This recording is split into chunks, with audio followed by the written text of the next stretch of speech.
Greetings, friends, brothers and sisters. We're coming to you today live from Omega World Center on January 1st, 2017 to introduce what we're going to title today in our discussion and conversation, The Fight for a New Narrative of Omega. Today I come to you and we come to you as All Revolutionary Qs, which is a group within Omega Psi-Phi that realizes that Omega must become serious about true revolution to be a friend to the world. As friendship is our motto, and friendship is essential to the soul is our complete motto, we understand that we must extend our friendships beyond the boundaries of Omega Psi-Phi into the boundaries of humanity, into the boundaries of the world of which we exist. And we understand that we are facing a crisis as a people today.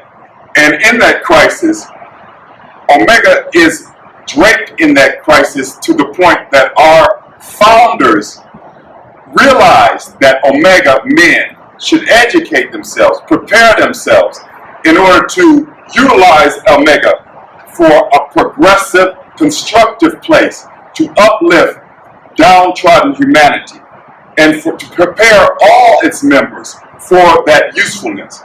And when we say that, we would like to say in that new narrative that we would like to have our youth understand that. We must begin to understand through an educational component to have our youth and Omega to understand what our purpose is clearly and to start that new narrative today. And let's be clear that our new narrative that we speak of today is not a new narrative. It's an old narrative because that is the foundation of Omega Psi-Phi.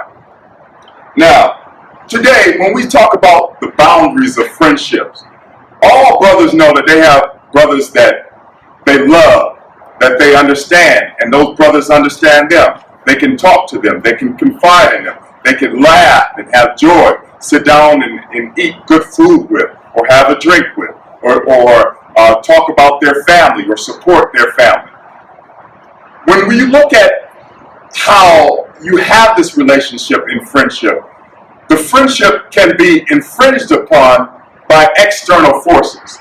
The external forces that create infringement upon friendship are systemic global racism that is having a devastating effect on us as a people and around the world. And it's very important, it's imperative that Omega begin to utilize its resources, utilize its talent pool in order to affect change so that our friends are protected, that our friendships are not infringed upon by the devastations of global racism and terror. So that is why we organize as All Revolutionary Qs. You'll see All Revolutionary Qs website. I will talk about that a little bit later on in this conversation. It's allrevolutionaryqs.org. Actually, it's allrqs.org. You can go on there. You'll probably hear this speech on there. If you're hearing this speech, you're on the website right now. And on that website, you can hear about events that are happening, what Omega Psi-Phi is doing progressively in order to move for this new narrative. I've also written a book called Black Fraternity Relevance to the Global African Struggle. You can purchase that book or contact any brothers from All Revolutionary Qs and they will provide that for you even for free.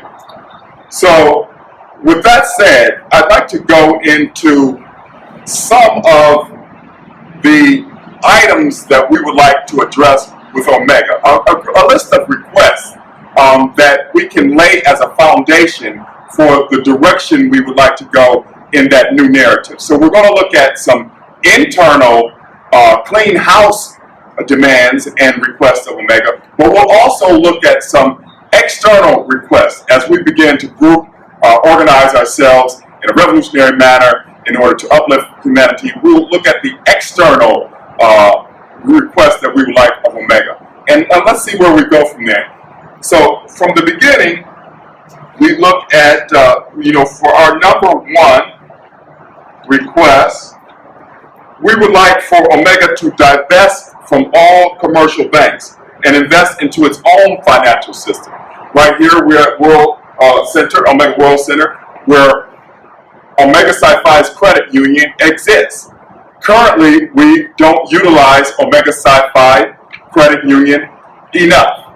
We have, it's a great idea that was established by Brother James Elam. As you look to your left at the James Elam Auditorium, James Elam was the impetus and the idealist that established a banking system for Omega so that Omega could utilize its resources for self-determination.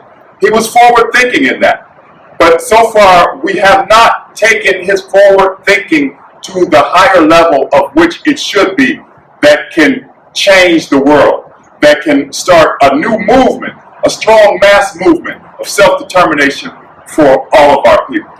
Now, when we look at the divestment from commercial banks, it will strengthen our economic space. When we talk in the Swahili terms, Ujima, we talk about Ujima cooperative economics.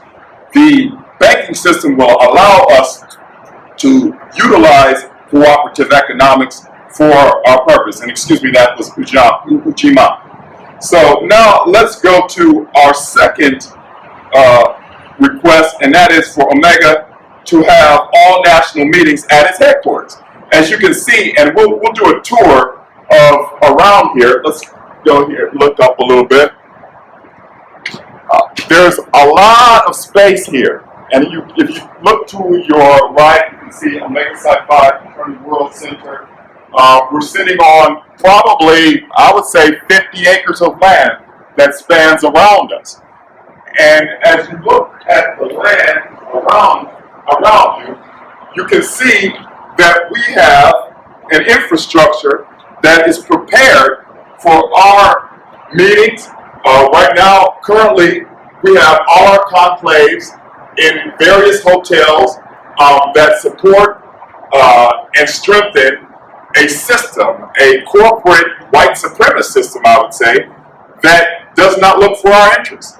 If we were to utilize this great structure that we have here for our own self-interest, we can have self-determination for our people. We can begin to strengthen that economic platform. And so number two, Omega should invest in a full-service hotel near headquarters. So here, I mean, with all the space that we have, like I said, we're sitting on perhaps 50 acres of land. I'm not quite sure how much of the land belongs to Omega World Center, but it's quite a vast space around here. And even if we don't currently own the land, we could conceivably buy the land with the revenues that we're currently generating. And we'd like to move down to number four. We want Omega to value all its brothers, because currently Omega... Yes, we want at number four for Omega to value all of its brothers by reinstating all of its brothers, as we will continue from the other video that we got caught up on. I'm just reiterating that point because it's a valuable human resource that we're missing out on by not having those brothers in. So those brothers are valuable. They pledged this fraternity long periods of time with their life, energy, and their families were involved, and we need to look out for them, and we need them. So that's number four. Number five, we need to end all fraternal corruption. Well, because right now it's exhausting our Omega Psi Phi coffers of money that we could be utilizing for more programs for self-determination.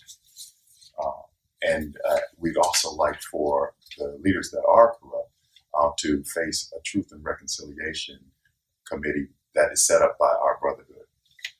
Number six, we want to abolish the interfraternal delegate voting system and have one man, one bra vote, that any brother that ever pledged is able to vote on the leadership, and begin to formulate political parties within Omega Psi Phi that not only influence Omega Psi Phi's direction, but influence the direction of our local, national, and federal political parties.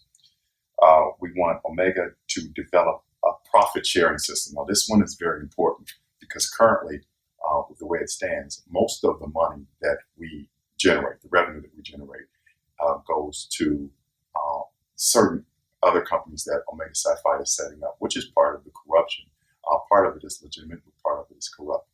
And we would like for our brothers all to share in that profit. We have brothers that step, and they have step shows.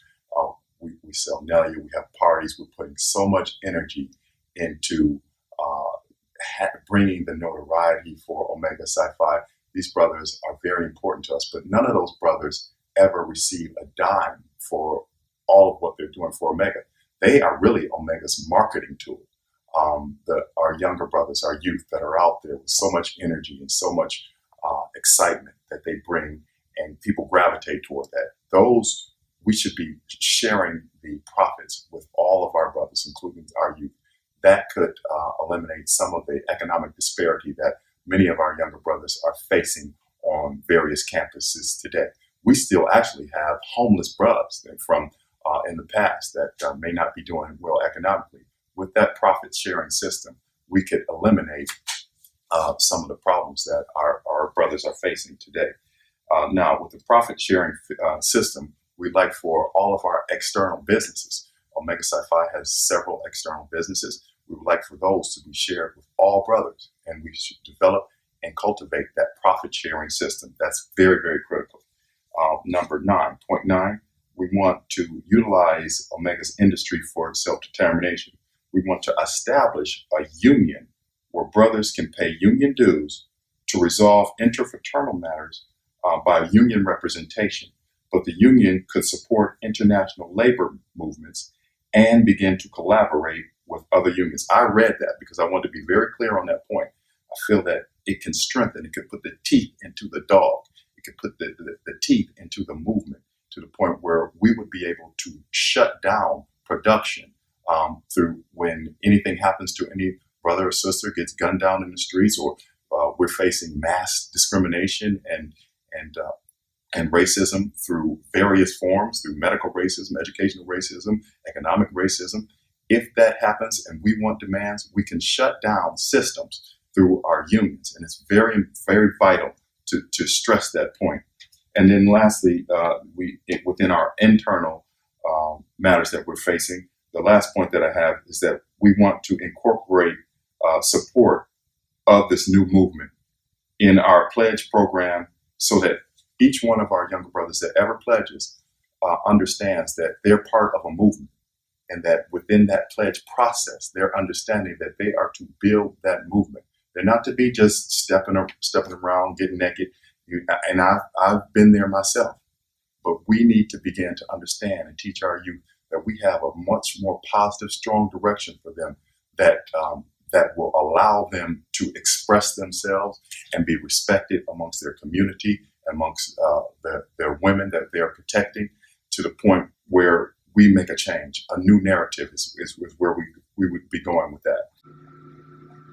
Okay, so now we're back, and we've just gone through the internal house cleaning items that we would like to request from Omega, and just as a miracle, as a spiritual gift from the founders, the floodgates have opened. The building has been opened to me. Standing right here at James Elam Auditorium. James Elam is somebody that is very dear to me, because James Elam, as I said earlier, was the impetus and the idealist that established our banking system. And we have to take it further. I won't go into that any further because I want to stay on focus, but something very special just happened from us being opened up, the building to be opened up for us to begin to really express where we'd like to go for Omega. And I thank the founders for opening it up, and I thank God. So now, let's go back to the external factors and the external requests that we have. So number one, again, we want Omega to utilize its new economic system as a cooperative economics. When we talk about cooperative economics in the theory of Kwanzaa, cooperative economics is Ujamaa. We want to practice that within Omega Psi Phi because it's very special. It's what Brother James Elam wants, and it's what our founders would desire. And we want to utilize that economic base for international Black self-determination. International Black self-determination. For number 2, we want to open our banking system to our friends, by opening savings accounts, checking accounts, loans, and investments to all of our friends. We want to open the banking system to international markets. We want for our loans and for our finances to be backed by international markets. That is something that we can definitely expound upon what Brother James Elam's vision was and what our founder's vision. Okay, so now we're back at number 4. We just spoke of opening our banking system to international markets. We go to number 4, and that is we want Omega to develop trade schools to train our youth for viable employment skills. And now that's valuable because if we train our youth for employment skills, we not only help to eliminate their risk for going into illicit activities within our various communities to make an income for themselves. We realize through the neoliberal agenda that a lot of our jobs have been shipped overseas, and part of our crisis and part of what's placing us in the criminal justice system is the illicit economy that has grown, as well as the mass incarceration system and illicit drug trade that has been pushed in our community by the government. And so if we are able to circumvent that by training our youth, we can establish a better place for them, a safe place. And some of the things that I mentioned was HVAC, solar panel engineering, cybersecurity, computer code development, AutoCAD, CNC programming, welding, manufacturing and engineering, textiles. These are some of the examples of some of the things we would like to train our youth in. As far as number 5 is concerned, we want to build an African diasporan advocacy committee where we open trade with our brothers and sisters from Africa and the diaspora, as well as cultural and educational exchange. As far as number 6, we'd like to build an international trade union collaboration committee. So we interface with our union that we develop with international trade unions so that we can impose our agenda on a society that benefits us. And then we would like to establish youth sports programs internationally and nationally. We feel that that will interface with our youth and have some activities for them to not be involved with other types of activities. We think that that's important. We'd also like to establish an Omega Legal Defense Fund and funds for our Black political activism and movement. It's very important because a lot of our brothers and sisters, as they challenge the state for some of the state-sanctioned violence that is occurring against us, we feel that we would be able to support them both legally and financially.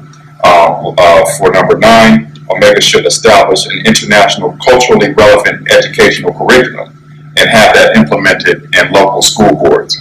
Number 10, Omega should establish a prison advocacy program to address prison recidivism, falsely convicted political prisoners, transition to back into the community, and to look at safe prisons and make the conditions better, and also just transform the prison system in general. Omega, we have 3 more. Omega should develop the legislation to establish a community police board that runs the city police departments for ourselves in our communities. And then the last 2, Omega should develop an advocacy to transform family court to decriminalize fatherhood, which is what's going on now in our family court systems that are destroying our family foundation. And lastly, Omega should, and not lastly, but this is what's on our list, Omega should advocate against wars of aggression imposed on Africa and the nations in the diaspora for the sake of imperialist interest and exploitation. Now, in summary, we'd like to say, therefore, as friends to the world, we seek to utilize Omega as an instrument of transformational change.